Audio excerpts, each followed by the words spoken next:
Gaur lanbide heziketako lehenengo greba eguna da, bihar eta etzi asteazkenen ere luzatuko dena, eta hemen gaude Virgen del Caminoko ikastetxean goizeko 8:00 hasi den piketean. Eta hemen bezala ikastetxe guztietan piketeak daude deituak.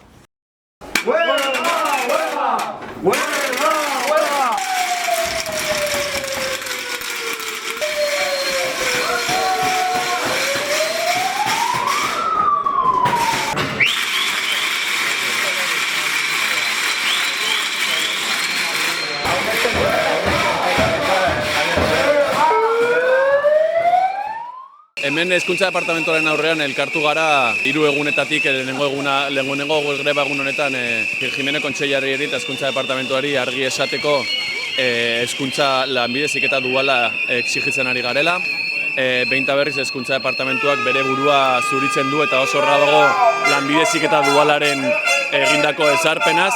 Eta, irakasleek demostratzen dute, edo ari dira demostratzen, lanbide heziketaren ezarpen hori improvisazioz eta haiekin harremanetan jarri gabe egindakoa dela. Hau da, adibidez, lanbide heziketa dualerako tutoreek iaz zituzten 4 eskola ordu horietatik, aurten eskola ordu bakarra dute, eta hori eta beste arrazoi askorengatik hemen elkartu gara. Jimeno Kontseilariari eta Hezkuntza Departamentuari oso argi adierazi nahi dugu harrokeriaz jokatzen ari direla eta ez ditugula horrelakorik onartuko.